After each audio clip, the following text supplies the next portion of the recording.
Thanks so much for making our tails wag by watching this guest interview from Arden Moore's Four-Legged Life. Four-Legged Life. Make sure to subscribe so you're up to date with all of our Four-Legged Life content. Four-Legged Life. Four-Legged Life. Pause up, pet pals. Welcome to Arden Moore's Four-Legged Life show. Now, on this show, we're going to address a major pet issue that starts with the capital A. That's A for allergies. Can I get a achoo? Come on. Like us, our dogs and cats can develop allergies to many things. And here to help us get a better understanding is a rising star in the veterinary world. Please give pause and applause to Dr. Aziza Glass. Welcome to the show, Dr. A. You're an A too. Yes. Thank you for having me. I'm happy to meet both of you. Yes, for the people on YouTube, my pet safety cat, Casey, is mesmerized by the good veterinarian and decided to make sure I'm doing the show properly. So thank you, Casey. You operate a mobile veterinary practice, personal touch veterinary clinic in Houston. Yes. And you're an expert veterinarian for Fresh Pet. And yes, I think you've appeared on some television shows too, correct? Yes, I have. My first foray into television was when I was still in vet school, and I was on a show called Vet School on Nat Geo Wild. And the latest one is Roman to the Rescue, which is on Hulu and Disney. All right. So do you sleep? Not as much as I would like. I tell whenever people ask me what are my favorite hobbies, I always throw in sleep. I like that. So let's just dive in. It's the spring, flowers are blooming. There's some people, myths and misconceptions about allergies, but dogs and cats can get allergies, correct? Yes, and a lot of times dogs and cats their allergy symptoms will even mimic what we have, whether it's sneezing, coughing, itchy skin, watery eyes, runny nose, and they can have similar allergies, even like environmental allergies. There are some dogs that are allergic to hay, to dust mites. There are some dogs that are even allergic to grass, believe it or not. Wow. And one of the things that is a little bit more difficult to determine would be the food allergies. And there's a lot of client education that comes into play when it comes for food allergies in particular.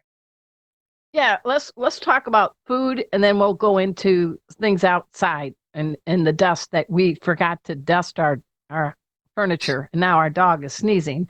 But I have found that sometimes we think we're going to switch a diet or we add a new food. There's got to be a safe way to do it because maybe they have an allergy to that particular food.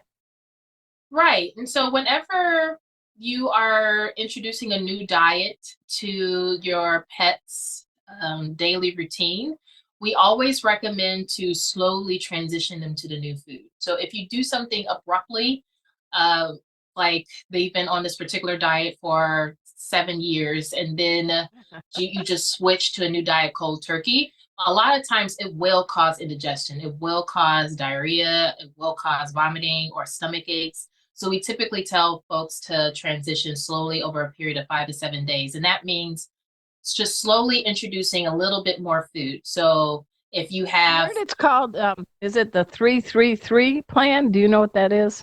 If you mean introducing a little bit more food every 3 days, then yes, that's correct. So I tell people, let's say that you have a cup of food, you're going to do 1/4 of a cup of the new food for 3 days, then a half and a half for the next 3 days, and then 3/4 of the new food and 1/4 of the old. And that way you're slowly acclimating the body system into the new diet. But when it comes to food allergies in particular, most people think that it's the grain, and it's not. Most dogs are actually allergic to the protein source. And that's why it's very important to keep track of what your dog is actually eating if you are considering a food allergy. And tell people, once again, think about human terms or human experiences. So if you have someone who has a peanut allergy, Right. anything, whether it's fried in peanut oil or it's peanut dust, for some people, even being on a plane can be dangerous because you typically get peanuts on the plane. So all those different things, apply it to how you will approach a food allergy for your dog. So that includes your treats, sometimes even the flea and heartworm preventative, because they typically have flavorings in it. And it's rare, but I have had a couple of dogs that will flare up because of that treat. That's one of the reasons why I like Fresh Pet. Fresh Pet is gently steamed food, and it's clearly labeled what proteins are on there. So there is no question. If you're trying to avoid chicken, then if it is a chicken or multi-protein diet, you can obviously see it. And there's not going to be any hidden like chicken cornmeal, ground meal, all that other kind of stuff. No, I like that. Now, you have a personal dog. Is your dog named Max? No, so he's not my personal dog. Oh, he is my media partner, I should say. And unfortunately, media mate. Okay. Yes, okay. yes. So I mean, Max is or was, because he unfortunately passed away last year. But he lived to, I want to say 15, 16. So he had a good life for a Cocker Spaniel for sure. Yeah, because I saw a little segment with him, and you were feeding him Fresh Pet. Yes, yes. And 16's good. Yes. And Max was very good whenever it came to camera or on camera work. It's almost as though as soon as he heard action, he knew that he was on display on stage, and he showed up and showed out every single time. So I am going to miss him. And unfortunately, fortunately, I get people who are interviewing me are a little disappointed if I show up to the studio without Max. But that's okay. Max is just he's giving you pause and applause. Do you have any personal pets yourself? I don't. I have almost adopted a couple of pets, and my son just turned 3. So I'm waiting for him to get bigger so that he can understand the dog's boundaries. Nice. And also have the responsibility or understand the responsibility of taking care of a pet. Okay. So it seems like, you graduated from Cornell. Kudos. That's a great school.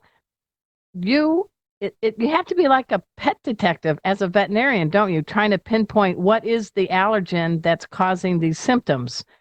That's absolutely be a challenge. Yeah, so it really is, and it's so funny because I grew up loving Nancy Drew and and reading all the books, and then I got into Hardy Boys, and then the Hardy Boys and Nancy Drew Super Mysteries when they team up together. I was a huge fan. So it is kind of fun that I get to play detective on a daily basis, and this time it's with disease. When it comes to something like allergies, unfortunately, I tell my clients, this is, unless it's cut and dry like a flea allergy, a lot of times if you want to find out what the actual cause of the allergy is and not just treat the symptoms, it's going to take some time. It's going to be some trial and error. We're going to have to do some in-home experiments. And unfortunately, that is not going to happen over a course of a week. A lot of times it happens over the course of months. So it can be frustrating. Right. Yes, it can be frustrating, especially because if the dog is very itchy or sneezing a whole lot, especially if it's involving the skin. The skin is a very visible part of our pet. It's in your face. So if you feel like there's no improvement at all, or if it's just weeks and weeks, it can be a little frustrating. So I try to inform our pet parents and kind of slow and steady, right? Yeah, exactly. Everyone, we're speaking with Dr. Aziza Glass. She's with Fresh Pet. She has her own practice in the Houston area. It is called Personal Touch Veterinary Clinic. It's a mobile service. We're going to find out more from the good doctor after we take this break. So you know the drill. Sit, stay. We'll be right back.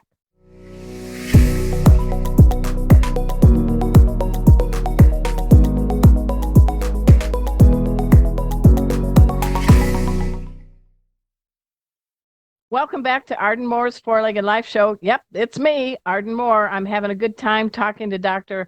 Aziza Glass, and she knows allergies. She knows pets. I have to ask before we continue on allergies because I found this curious little tidbit about you. You once dewormed a camel? I did. That's probably the most quote unquote exotic animal I ever worked on. And it was a lot of fun. I can't remember his name, but he was actually a pet. Oh my And gosh.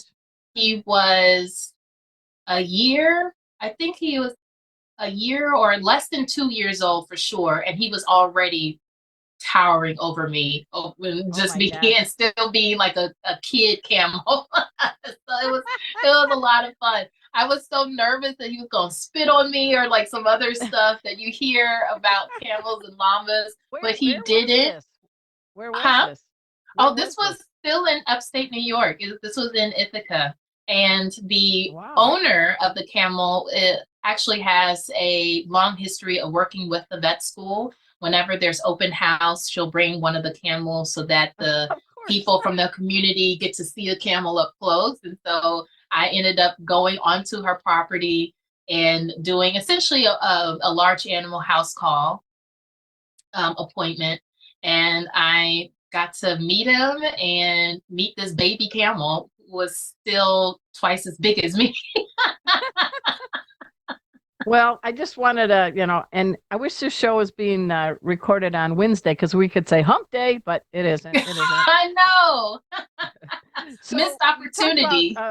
yeah, food allergies, but there's things out in the yard. But is there some tips we can do inside the house to make it not so full of pollen and dust?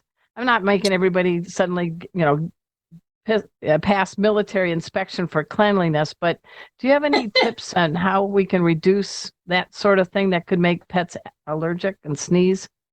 Yeah, so I would say to talk with your veterinarian to see if y'all have been able to kind of figure out what it is. The next thing is to try to keep the allergens down as much as possible. So that includes if you have a HVAC system or an AC Yeah. system, making sure that you have clean filters. You can also get filters that are, I guess you can say, higher grade. So they are designed like a HEPA filter. They're designed to Yeah. remove allergens from the air. So in that way, it's doing it for you.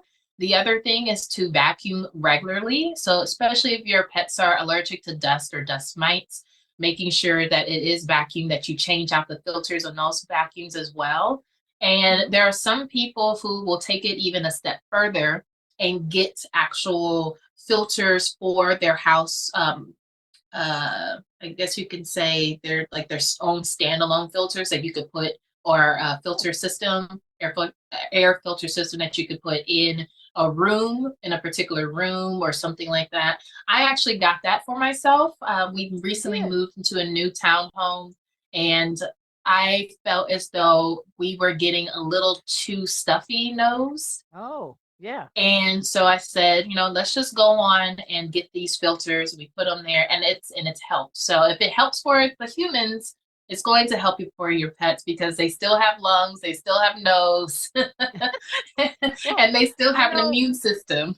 yeah, I know dogs and cats come in all different kinds of coats, but what about even just kind of running a damp towel over their coats, to maybe get some of the pollens out? Is that okay to do, or what's your take on that? Yeah, that is okay to do. But another thing is, I would say, depending on the type of coat, making sure that they're groomed regularly. Okay. And that's going to also help. Even if you have some pet parents that are allergic to certain dogs, if you actually keep their coat and you're able to groom them on a regular basis, that'll reduce the dog allergens too in the house.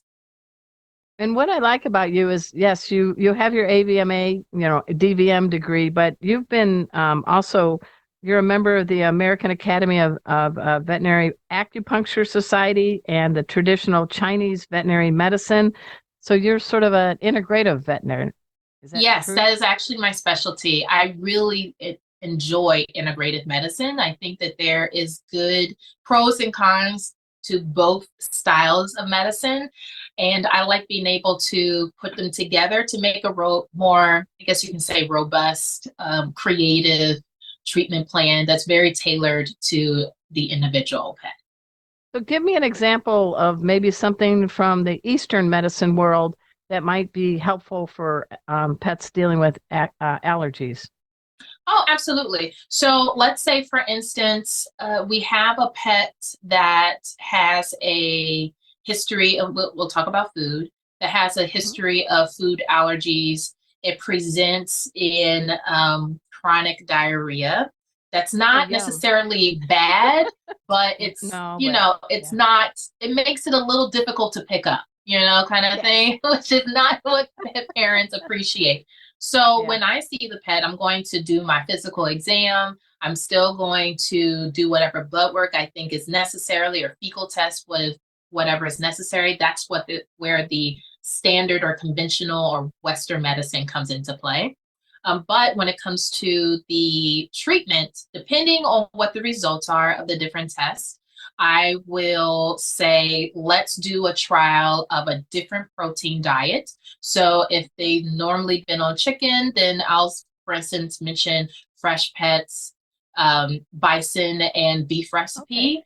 Or That's they have a novel protein. Yeah. Exactly, a novel protein, a protein that they may not have ever been introduced to before. And that is, I'm going to get that information from the history taking, from asking those questions to the pet parent all throughout that exam, and maybe even before I start the physical exam. Or I might even try a fish diet, like Fresh Pet salmon recipe. They also have a ocean whitefish recipe as well. Hungry. You know that, right? You're making me hungry. Go ahead. I know. And some of the recipes, like, when you actually look at it, like, this sounds pretty good. Even some of their treats. I eat turkey bacon, and they have turkey bacon treats for the pet. So sometimes I get a little tempted, but then I remember this is for the dog. I may recommend that for the diet part. And then for the acupuncture part, I might use certain acupuncture points that are very specific to helping for diarrhea, so that it helps to clear up the diarrhea quicker. And so that takes care of the symptoms, whereas the food change is going to take care of the underlying cause. And then we kind of wait and see how the pet responds. So that's one of the ways that I would do some integrative medicine. Very well done. So before we go, I can't believe this segment's almost over. I know, we're having fun. I know. What would be a message you want to give people about their pets, and what's something that might surprise them? I already got the deworming a camel, so can you top that? Well, one of the things that I would tell people all the time is to try to create their own. For humans, I believe it's called HSA accounts, or their health savings account. One of the things that I find is kind of frustrating for pet parents is the unexpected costs associated with veterinary care.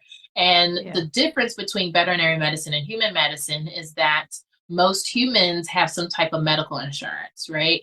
Which you just do your monthly premium, you pay your copay or your deductible, but you don't have as much of a wham, like sucker punch to the gut when it comes to the unexpected costs of an exam or testing.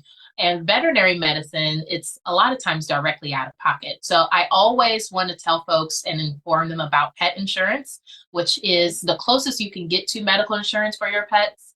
There are a lot more companies out there now, so there's a lot of competitive pricing. There are some companies that the auto insurance companies that have now started to offer pet insurance. So you may be able to get a multi-policy discount or multi-pet discount.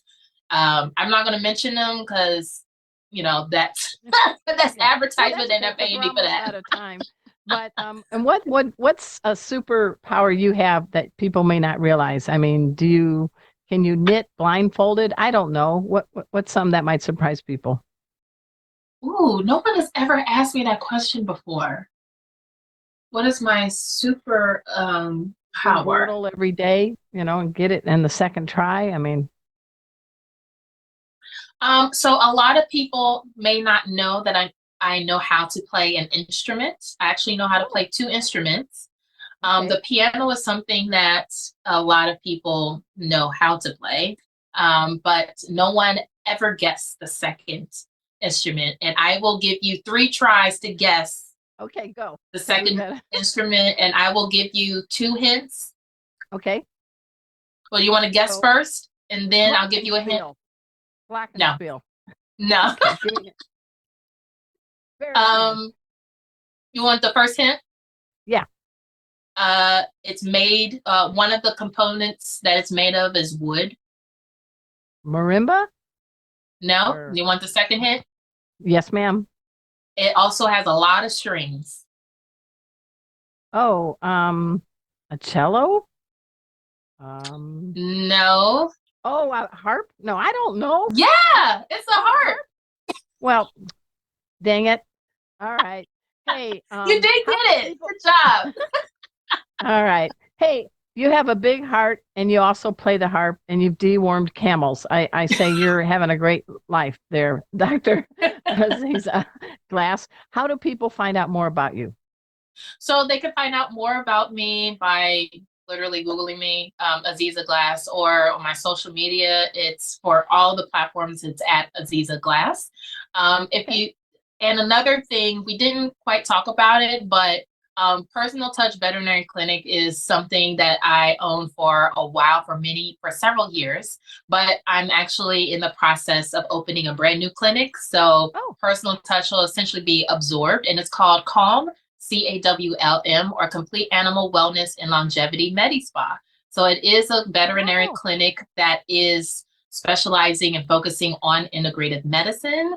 We'll be in the museum district in Houston area, in the museum district. Tell you what, when you get 6 months in, will you tap me on the shoulder and we'll have you back on? Absolutely.